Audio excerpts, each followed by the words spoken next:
Welcome, everyone. This is the Woman Who Rubs the Mountain podcast, a gathering place for conversations and stories of ecological embodiment. I am your host and guide, Kendra Ward.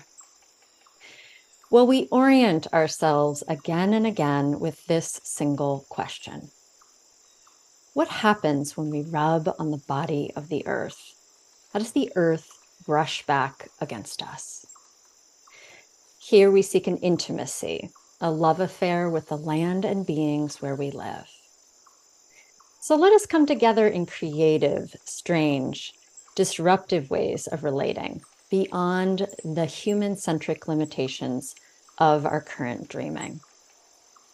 It's my hope that by sharing experiences of embodied ecology, our reality shifts, our core truths sharpen, and space is made for a new, old, earth-honoring culture to reemerge. So let us all just take a moment to feel in right now, to connect with the land wherever you are, feeling into how this place silently or not so silently buoys you in your life. Let us acknowledge the larger geographies, the big sacred intelligences, the rivers, hills, trees, clouds, that we don't just live with, but live in. So just taking a moment with our hands on our hearts to bring the presence and vast resonances of these beings into our conversation, into our stilling, our speaking, our listening.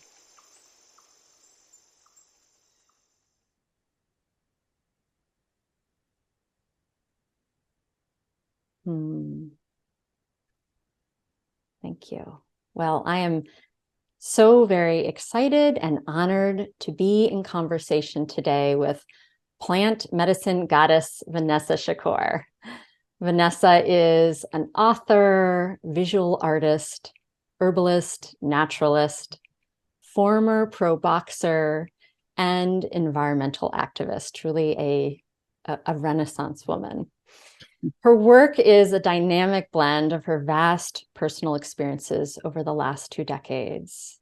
She is the founder of Sacred Warrior, whose mission is to deepen relationships with ourselves and the environment, and the co-steward of Mount Owen Forest Sanctuary in Western Massachusetts. And I'm excited to hear more about that in our conversation today. Her recent book, Awakening Artemis, shares her journey of healing through the lens of 24 medicinal plants. And her newest book, Earthly Bodies, Embracing Our Animal Nature, will be published by Penguin Life in 2024. So Vanessa, welcome. I'm so glad to be here with you today. I'm so happy to be here. Thank you so much. Well, let's just begin with Awakening Artemis. If, just introducing the book a little to anyone who hasn't got their hands on it yet. And I'd love to just read the full title, Awakening Artemis, Deepening Intimacy with the Living Earth and Reclaiming Our Wild Nature. So tuning into what does Artemis mean to you as a woman, as a story, as an archetype? And what does it mean to awaken Artemis? That's a beautiful question. Well, I remember when I first learned about Artemis, I was in elementary school, and sadly, there are often very few really strong female archetypes that we learn about growing up. And I was immediately just really struck by Artemis. I grew up in Western Massachusetts and had a really deep relationship with land from the time I was a child. I was out in the woods all the time. I was an early activist, having a deep relationship with land and then learning what our species often does to land just was absolutely heartbreaking to me. And so when I learned that I had some sort of a voice, I started writing letters and being an activist on behalf of the earth. And so without realizing it, I kind of realized it in retrospect, Artemis even then served as sort of an archetype. She is the Greek goddess of the hunt, of the moon, protector of wild nature and of animals. She's often seen with a bow and arrow and, and like wolves or wild dogs flanking her sides. And she's a protector of earth. And when I was researching Artemis for the book, one of the things that really struck me was how the belief in Artemis actually protected land. So, how we've lost a lot of our earth-based cosmologies and belief in these guardians, whether it's Artemis or in Scotland, a sacred trout that guards the loch, literally protects land. So she, in a sense, was and is a protector of land because people believed in her. So I found that really fascinating. She's, an archetype of the wild woman, something that I identified with early on as a martial artist, as an environmental activist. Jean Shinoda Bolen, a wonderful writer and psychologist, writes about Artemis as being the archetype of the activist. So I really identified with her in so many ways. I've also worked on behalf of the Wolf Conservation Center. So I feel such a strong sense of protection and wanting to work on behalf of these many misunderstood creatures that cannot speak for themselves or have been persecuted for whatever reason. And I talk a lot about so-called weeds in my book and wolves. And so I really relate to the archetype of Artemis. And then, I'm sure we'll talk about this further in the conversation. One of my favorite plants is named for Artemis, Artemisia vulgaris, mugwort. So there's just so many reasons I chose that title. It has a lot of meaning to me. And the last part of your question, what it means to awaken Artemis, to me, it means awakening that wild spirit within us, that inner wild, and feeling a sense of, she was also a protector of women and the earth. So awakening that sense of, stewardship, I would say, in all of us for the land. Beautiful. Well, I'm curious when your love affair, I'm going to say, with wolves began. Do you feel like it began when you were quite young as well? Oh, definitely. Absolutely. I grew up with dogs. Yeah. I'm always, the dogs raised me and taught me how to walk. We had this huge Newfoundland named Daphne, and I would grab onto her fur and stumble up, and she pretty much taught me how to walk. And there's a story in my book in the chapter about Mullen, the way, and I can get into the ways that weeds and plants sort of frame each memoir element of the book. But, I write about the fact that one day I stumbled out of the house as a kid, and Daphne followed behind me and kept walking alongside me and kind of moving me away from the road, Mm-hmm. So I had these sort of she was like a, kind of like a Nana and Peter Pan. So I grew up with lots of big dogs. So I'm sure that has an influence on the way I really related to wolves. And then of course the persecution of wolves, it's I grew up in Western Massachusetts, where wolves have been extinct since the 1800s. And, we see the impact on the ecosystem. They're essential ecological stewards that have been so persecuted and misunderstood. And it's just interesting to me, the sort of the wolf versus the domesticated dog, right? Dog is, supposedly human's best friend, and yet we persecute their ancestor, their wild ancestor, so that I just feel like there's so many aspects of wolves, just in terms of their symbolism that I really relate to. And then also, their role in the ecosystem, and just the fact that they should be left to live their lives, whether they play an integral role in the ecosystem or not. So yeah, I've had an affinity for wolves ever since I was a kid. Me too. Yeah, I really resonate with that, with their presence and just, yeah, they've been with me, an important role for me as well for a very long time. So, yeah. Well, in Awakening Artemis, I feel like this relates to the wolf conversation as well. You talk about feeling magnetized to beings that have been misunderstood or marginalized, particularly in the context of so-and-so called weeds. So to me, it feels like, these wild plants don't just hold centuries of forgotten medicinal knowledge, but they're literally the edge walkers of mystery itself. So I love how you wove your personal journey in with the stories of these ancient plants. I mean, there's just I felt like just the beauty of that weaving. Oh, And, I was wondering if you might tell us a story of mystery about one of these plants, or, perhaps something that might just stick with us the next time we greet one of these plant elders. sure. One of the things I absolutely love about so-called weeds is that they're everywhere. And I find it just really odd that we malign these plants because they're everywhere. They're abundant. It's like this idea that something is more precious when it's rare. And I was living in Brooklyn at the time. I lived in New York City for many years, and I overlooked these plants too for a lot of the time I was in New York City. I would crave the woods and wild nature and the forest, and yet here were all these plants, as you say, that have centuries of use in medicine. But beyond that, are playing a role in the ecosystem as well. And mugwort is one of those plants that is absolutely everywhere. And that plant is the first chapter of my book. And as I said earlier, the botanical name is Artemisia vulgaris, so named for Artemis. And it's really fascinating because this plant has many of the qualities that Artemis sort of portrays in her myths. So, for example, she's a midwife, and this plant was often used to initiate labor or as an emmenagogue for when women aren't flowing, when menstruation is sort of stuck. It helps to move stagnant energy. And is one of the really fascinating aspects of mugwort is it's what's called an oneirogen.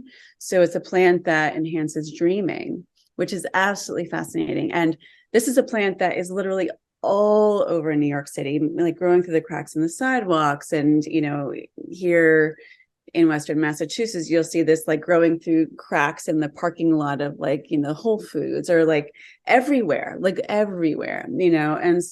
then the other thing I write about in the book that I found really interesting is mugwort, as you say, is like an edge walker, is like grows on the edge between the wild and domesticated spaces. So grows on the edge of the forest. And so even in New York City, you have forested areas in Central Park or in Prospect Park, and mugwort often grows on the edge.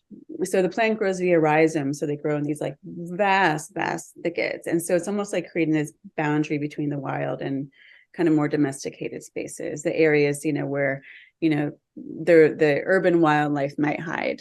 So mugwort is absolutely fascinating. It was used for visioning. For many people use for mugwort for meditation, and I've had so many students who work with mugwort for lucid dreaming practice, or to remember their dreams, or to work through trauma in their dreams, or to work with dreams as a creative practice. And every single person, even the most skeptical, have reported that, like, wow, when I work with mugwort, my dreams are so much more vivid. I remember them more. And this is a plant that's everywhere, so that many people overlook. This is also a plant that's a nervine, so it can calm the nerves. It's a bitter, so helpful for digestion. This is just one of the many plants that surrounds us all over. So this plant grows in the cities and urban areas, in temperate regions all over the world.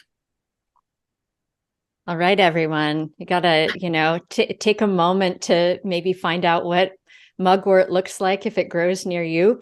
It might, and to be able to see it everywhere. Yeah, I really notice it on the edges of roads in particular. It almost provides like gateways, Mm-hmm. but it's one of these plants. It's true that we just start to stop seeing it. We stop seeing it all around us. For those who are listening right now, you're not going to be able to see, but right behind me is some dried mugwort Oh, wow. hanging. Yes, just right there. Speaking of mugwort everywhere. Well, I believe in the book you talk about using mugwort tincture and maybe also mugwort under your pillow. What's your favorite way to work with mugwort in terms of dreaming? That's a great question. I've tried all the different ways. I I think that the way I've used it most frequently for dreaming is a tincture. But I've also burned mugwort, and just as an aside, I mean, that's a really wonderful thing to do because, you know, many people, white sage is popular for burning, but that plant is, it's endangered, and, you know, and there's a lot of issues around burning white sage, which that's, you know, can be a tangential conversation, but there are plants that are abundant that we can use. And mugwort is one that I use to dry and sometimes burn before dreaming. But tincture, I would say, is my favorite way to use the plant. Just having a tincture by the bed and taking a few drops under my tongue is super easy. Yeah, yeah, that's a great idea. Well, from your Weeds, Wolves, and Wild Women Substack online writing, one of your most recent inquiries has been about species that can't live without each other. And I really love this inquiry. It's been a curiosity of mine as well. You know, the proboscis of a certain bat or bee or butterfly that perfectly matches that, you know, certain flower. And where I live, I make a special effort to plant purple prairie clover because of the endangered rusty patch bumblebee that just has this like really special love affair and affinity with these flowers. But it feels like there's also this vulnerability to these love affairs, you know, that the devotion at times can almost endanger the survival of either, and this fragility that's there. So I'm curious about what you're discovering in your inquiries. I just love this as well. You know, what I found when I was writing Awakening Artemis, my favorite things to write about were relationships and love. And there's one chapter where I explore the relationship between chaga and the birch tree. And of course, chaga, as we know it, doesn't exist without the birch tree. The birch can survive without chaga, but chaga doesn't really exist in that medicinal form without the birch. So I was really fascinated by this, and that sort of tension in their relationship, and how some people say that, you know, that the chaga is parasitic. Some people say it's a symbiotic relationship. And of course, we deal with this in our interpersonal relationships and in love, and losing ourselves, being consumed by someone else, you know, like people worry about the birch being consumed by the chaga.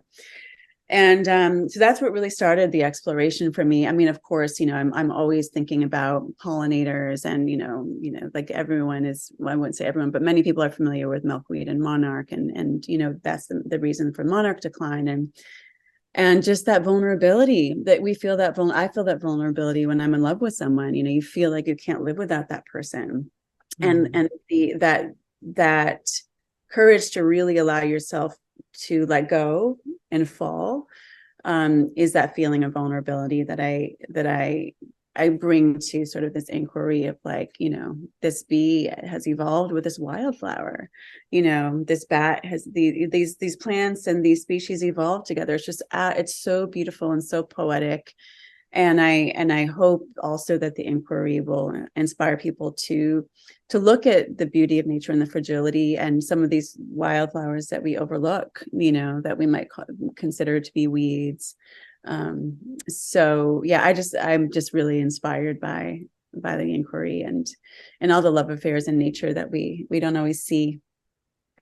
Well, and maybe continuing to expand out, just love in general, you know, maybe continuing to expand out, you know, from that human centric lens of like, is there really love, you know, between a bee and a flower? You know, and just continuing to do what human beings have been doing since the beginning of time, which is just allowing there to be that level of sacred creativity and intimacy. Exactly. Yeah, it's beautiful. I have this, it's not exactly the same as, for example, like the monarch and and milkweed, but there's this certain area of the forest that I live with, and all of the pine and the maple trees grow around each other. And it's just this one section. And it's really fascinating because There's not really another place in the forest, even though there are many white pine and maple trees that I live in family with. And, but this one area, it's like they all were growing around each other in a certain pattern. So it's just interesting, what is happening in the land in that place in particular to make those sorts of really skin to skin types of relationships happening. That's really beautiful. That's what I hope the inquiry will inspire in others, is just looking at nature in these different ways, looking at these species that, like in your, in the land that surrounds you, like who is growing near each other, what relationships look really fragile, who is missing, in terms of the plant life or insect life. So yeah, I just hope that it will inspire people to look more closely and build intimacy with land in that respect too. Yeah. Well, I thought that we might tune into some of the essential ways that, intimacy relates to listening, listening well enough in each moment to what's needed. Sometimes interacting is needed, pruning and planting and pollinating, and sometimes just staying still, composting, or just, pausing deeply. So it feels like, one of the long-standing myths that are carried about the first peoples in the United States, Turtle Island, is this myth of pristine wilderness, that before the settler colonialists came, that there were just these swaths of wilderness and untouched land. And of course, we know that this isn't true, that the first peoples had small cities and gardens and paths and had these intimate relationships with, the bushes and trees, and used fire to tend the land. And so, just continuing to tune into this assumption or myth that the land wants to wild itself and it doesn't want any humans, instead, like continuing to tune into our place as humans in this, the healing that's available in a purposeful pause and listening, and then interacting as needed. Yeah, I think about this a lot. And my partner and I have been thinking about this quite a bit, in relation to Mount Owen, the land that we're stewarding right now. And yeah, you often hear, really well-meaning people talking about making no impact on land. And while I think it's a nice sentiment, we can actually make a positive impact, as you're saying. Sometimes the land is actually depleted, needs restoration, and needs a little bit of help to get back to a really healthy place.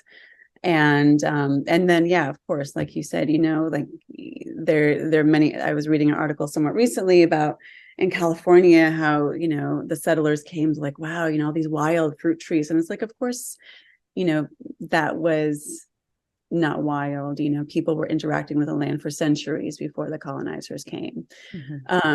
And so, yes, I think we need to remember that. Obviously, permaculture is a really big thing, but of course, the First Nations had early permaculture, the Three Sisters.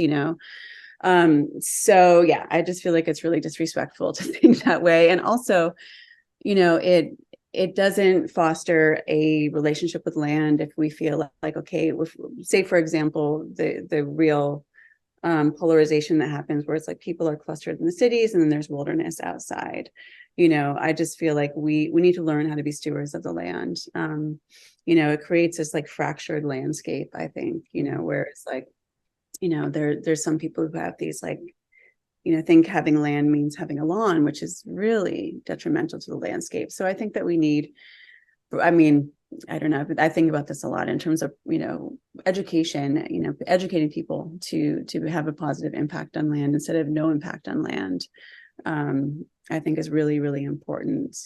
And honoring, the first people of this land too, in the ways that they, and learning, how to be a good steward, I think is really vital, especially these days now in, the situation that we're in. Yeah. And it feels like because each place has its own energies and kind of personality and elements that maybe are predominant, it is that quality of listening that feels essential in tuning into what is needed. Some places the tenderest and lightest of touch might be needed, and then in other places, really allowing there to be breath and space and air moving through, and like a cutting back that's needed, like a deeper pruning. So just that, I have this experience in where I live right now where, speaking of just things being out of balance, the spaces here are just entirely full of brambles. There's no breath in the land at all, and so it just the beauty that's come forth in attending, the cutting back, or the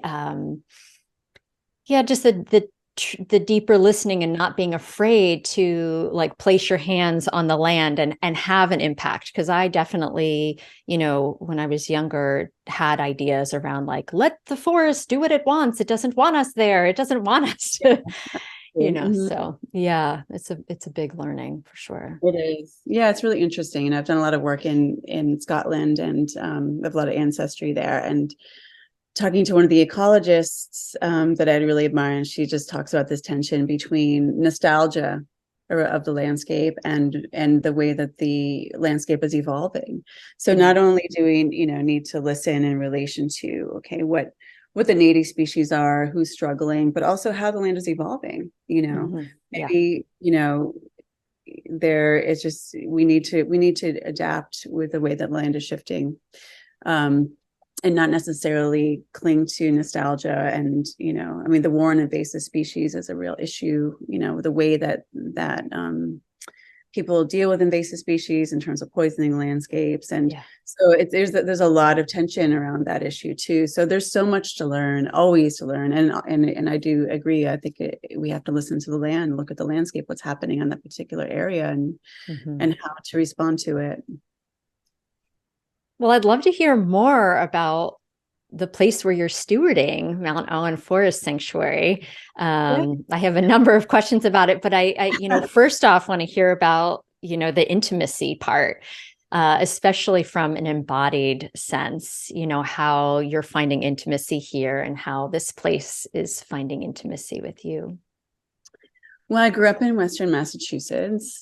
So this is not far from the area where I grew up. And I kept circling back to this area, living in New York City for many years. And I was going out to wild places and facilitating retreats and workshops and nature connection. But I kept circling back here. And my partner and I, we were exploring, we knew we both wanted to be in nature and be stewards of land. And I'm uncomfortable with the idea of owning land. And so we prefer to use the word steward. And I've always wanted to so-called own as much land in order to protect the land. And there's also tension around that, because of course, I feel like we need to be good stewards in terms of restoration and providing access and all these things. So we're still working on all of that. We started hiking the land last May. When we were subletting around here, and we were exploring whether we wanted to be here. He's Puerto Rican ancestry, or in Puerto Rico. And so, and we started hiking this land and just slowly started falling in love with it. It seemed entirely out of reach when we started hiking the land. But we kept getting pulled back.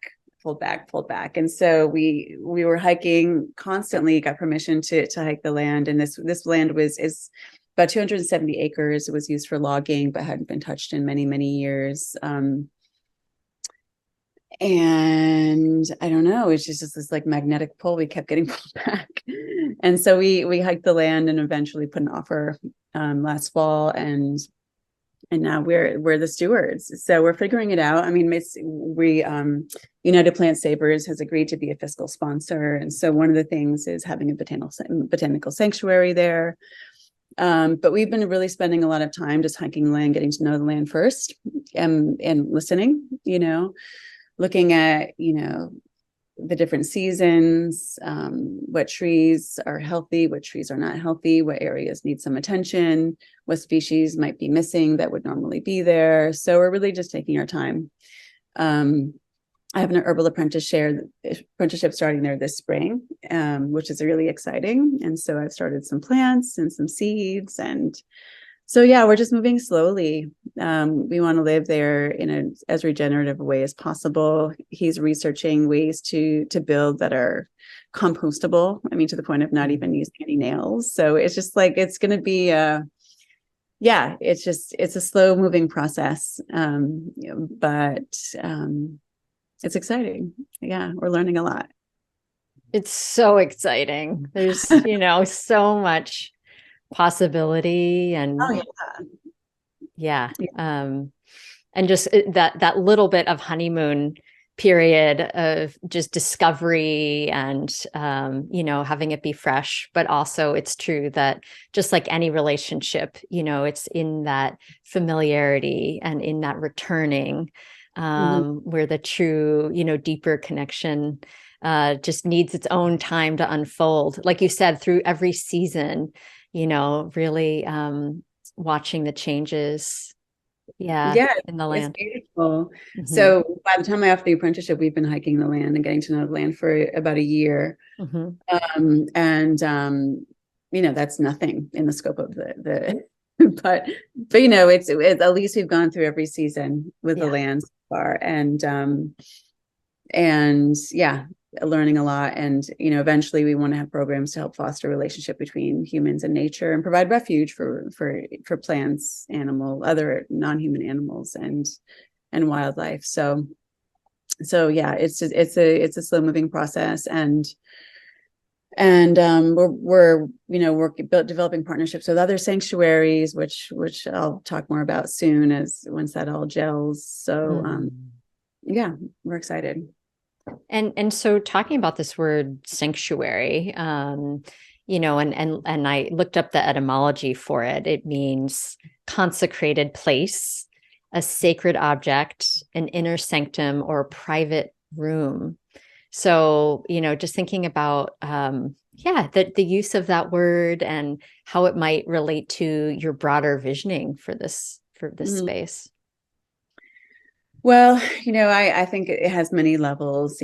Sanctuary, I want it to be sanctuary for the wildlife that already lives there. We're moving into land that is already inhabited by many creatures. We've seen bear tracks and fox and bobcat and deer and, all sorts of creatures. So it's already their sanctuary. We want to keep it that way. And same thing with the plants, and then providing sanctuary for plants that are endangered. So I work with United Plant Savers. We've already planted some ginseng and golden seal, and those are very endangered and also vulnerable plants. So we want to foster their growth and have sanctuary where they're not going to be harvested. So it's a space for learning, for propagation. So we're part of the Botanical Sanctuary Network, and so that means a sanctuary for endangered species, plant species, knowing that they're not going to be harvested for medicine, that they're just going to be able to have their own sanctuary there. And sanctuary for humans, especially we're both connected with a lot of people in urban areas. We want to provide sanctuary and peace for people who need to get out of that frenetic pace and just drop in and be in nature. And very few people at a time. We really want it to be a very peaceful, very safe space as well, which is really important to both of us. It's really rare. I feel this hiking around, alone, and to feel safe in nature, sadly. Sometimes you always feel this sense of having to watch your back. And when we go out in nature, we want to be able to fully let down our guard. So we want to be really mindful of, who participates and who shares the space on our land, so that everyone feels safe and supported. And so we really want to offer that sanctuary to people as well. So I, want it to be a really safe space for reconnection to self and to the land for humans. Beautiful. I love the sense of letting those plants be there with absolutely no intention of them needing to help out us humans in any way. Yeah, just Like, get to about their lives. yeah, like a really good practice for us, because we're so deeply trained in the "what can you do for me" paradigm. Yeah. So yeah, Yeah. that's lovely, and a good practice for us too, I think, as humans, to just sort of like let be, to just be, Exactly. yeah, to not have any intention of extracting whatsoever, but to just, let that plant be. So Mhm. beautiful. Well, Yeah. in his book Entangled Life, um, author, and I would say sort of fungi magician, Merlin Sheldrake, he says, quote, "In difficult times, organisms find new symbiotic relationships in order to expand their reach. Crisis is the crucible of new relationships," end quote. And so I'm curious, not over romanticizing the difficulties that we're experiencing on the planet, but I thought we might feel into the seemingly impossible regenerative, nutritive aspects of crisis. Mhm. Well, if I look at the pandemic, or we look at the pandemic, and in how many people were inspired to reconnect with land. I was in the Scottish Highlands when I was in lockdown, and I had more people reach out to me about herbalism, what to plant. The idea of victory gardens, became popular again, and so that crisis really propelled people. Like, oh my goodness, I can't necessarily rely on going to the grocery store anymore. And then I saw people questioning more and more where things came from. How do they get there? What is the supply chain? And so why buy lettuce that's been shipped from California when you can grow it yourself? And so I think a lot of people, I see more people growing their own food and medicine now. Maybe it's just a little bubble that I'm in, but I do see that happening more. So I just think that this crisis that we're in now, I'm hopeful that it's inspiring people to look more closely at where their food and medicine comes from, and the impact on the earth. And I have so many friends who've moved out of the city and are living closer to the land now as well. And people who are still in the city finding ways to work with land, joining community gardens, things like that. So I do see this desire to reconnect with nature more and more. And I see more and more people kind of interested in the work I've been doing for many years. So I'm hopeful that's an aspect of crisis, just being more mindful of what we consume, where it comes from, and the impact it has. Yes, for sure. That the tension, we only, take action from that tension. Like, the tension is necessary Exactly. to then move forth. So yeah, well, I'd love to, kind of gather the threads by hearing a little bit more about what's on the horizon. Anything else that you wanted our listeners to know about your work? Sure. Well, as you mentioned earlier, I'm working on a new book, which is really exciting. I'm coming in and out of sort of like the cave of that. And I can talk a little bit about it, but I want a lot of it to be a surprise. But similar to the way that I framed Awakening Artemis, with each chapter being devoted to a medicinal plant, and using that as sort of the framework for the personal essay and memoir elements, I'm using animals in a similar way with the next book. Animals that I have deep relationship with in one way or another. And the framework is essentially the way an injured animal is reintroduced to the wild. So coming out of an enclosure is the way that I'm framing the book. And I'll leave it there, but it's been really exciting to write. And so I'm excited to share more of that with listeners and with people as I can reveal more of the book.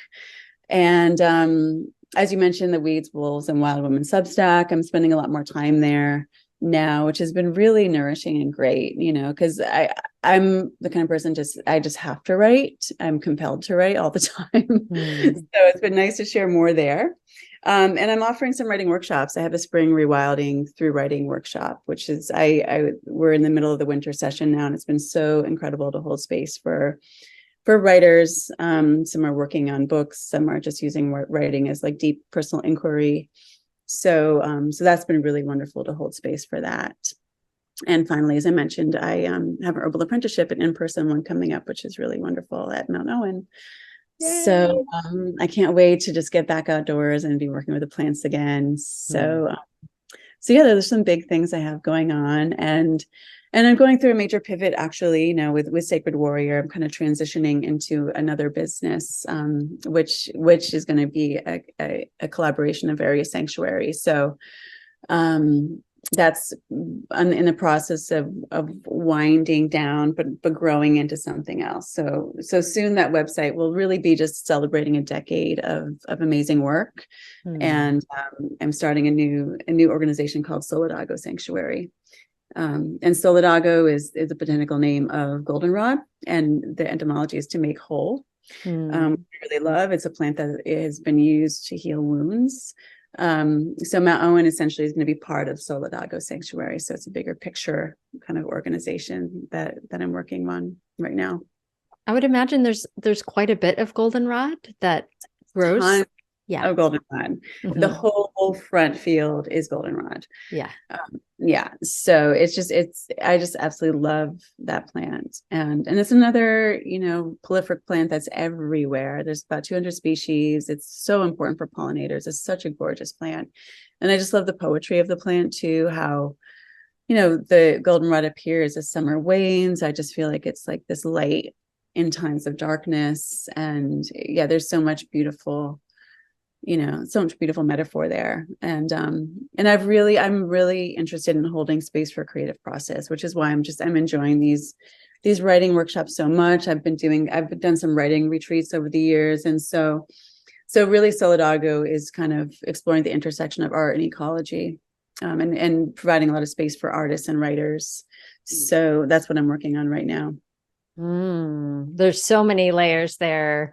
I think about goldenrod as just in its presence, its uprightness. And I think it's one of those plants that, speaking of perception, when you really look, you see all of its tiny suns, like how it's vibrating out in the world is so powerful, but you wouldn't, unless you get to that micro level, like you just would totally not see that aspect of it. So it's there's so many layers there.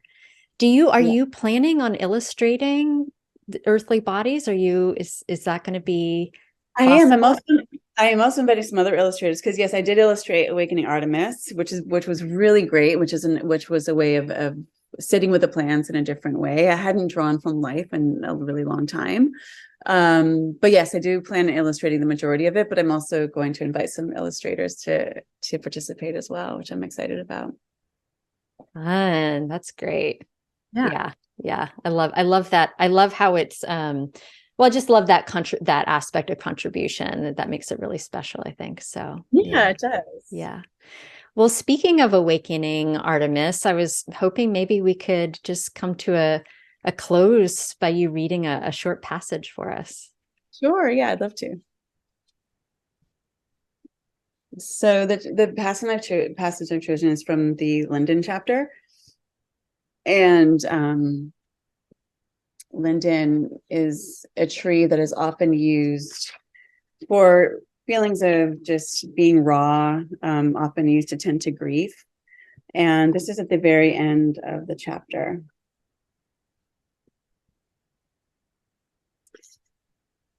Death exposes our interdependence and forces us to adjust to ways of being amid absence.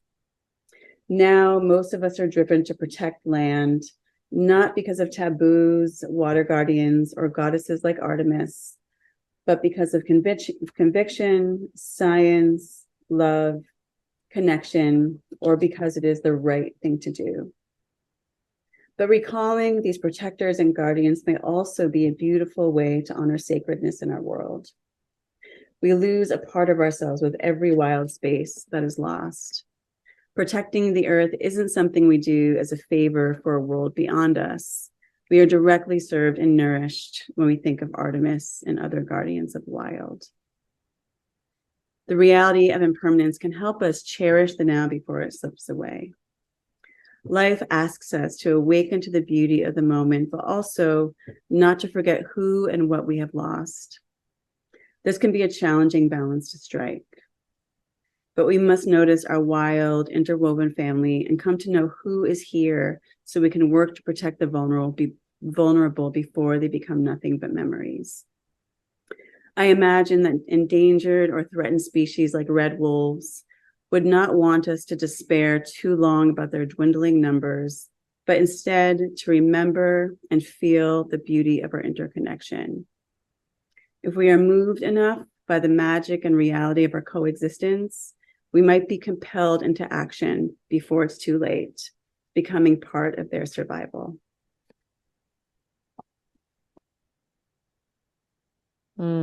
Letting that resonate out a moment here. Thank you. Welcome. Well, thank you so much. I'm just honoring the way that you are living into your gifts as this matchmaker between plants and humans, and for just spreading all of these love affairs around. It's very beautiful. That's my goal. Yeah, exactly. So much gratitude for everyone listening and for spending this time with us. If it felt of benefit, please do consider leaving a review or subscribing to the podcast ongoingly from whatever your preferred listening source is. That way you can be notified whenever a new episode is released. And if this path of earth honoring relationship building calls to you, but you're feeling like reconnection is confusing or awkward, check out my Earth Heart, Earth Psyche online class, which is an intimate journey of knowing ourselves at home with the living world. And you can learn more about that at kendraward.com. May we discover new ways while also remembering old ways of relating and being in kinship as we continue to bring an open-armed adoration and devotion for this wild earth. And I look forward to being with you on the next episode.